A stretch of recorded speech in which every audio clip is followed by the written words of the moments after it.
السلام عليكم، مرحبا بكم. اليوم معايا وصفة من وصفات ماما. ما نبخلش عليكم ونجيب لكم كل اسرار مطبخ ماما.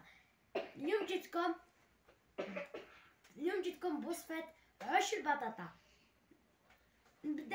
نبداو على بركة الله.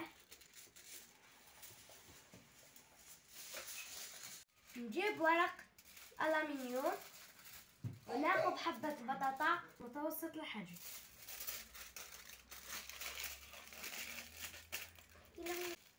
نكمسها في ورق الألمنيوم.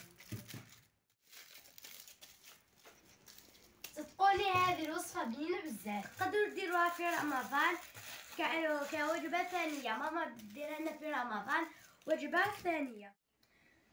بعد ما طيبناها نصف ساعة إلى 45 دقيقة حسب حجم حبة البطاطا. نبداو على بركة الله في المقادير التالية: دجاج أو لحم مفروم طيبناه مع حبة بصل، شوية ملح، شوية فلفل الكحل، شوية راس الحانوت، بيض، جبن مبشور، معدنوس، ملح، فلفل الأسود، قطع زبدة. نبداو على بركة الله. نفتحو الحبة تاع البطاطا ونعمروها بالمقادير.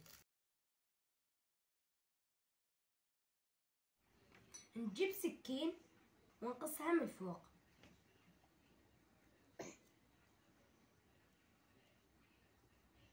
الزوائد هذو ما نرموهمش، نحتفظوا بهم، نديروهم في وصفة أخرى.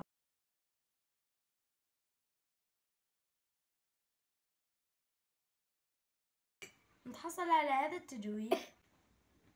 نضع قطع زبدة، قليل من الملح، ملعقة لحم مفروم، قليل من الجبن مبشور، حبة بيض نفرخها لداخل التجويف، نحطلها قليل من الملح، قليل من الفلفل الأسود، قليل من المعدنوس.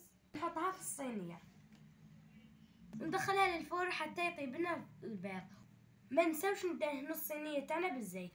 نكملوا كامل الحبات تاعنا بنفس الطريقة.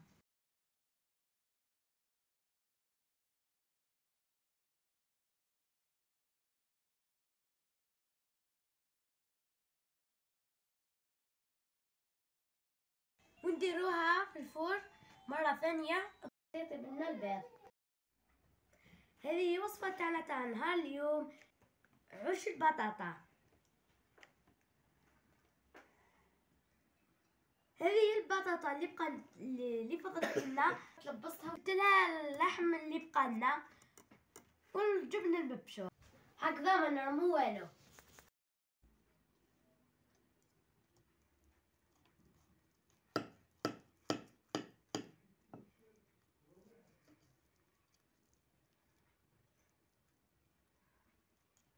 هذا هو العش البطاطا اللي طيبناه.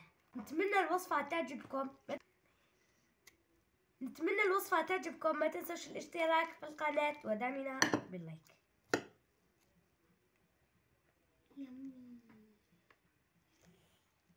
شوي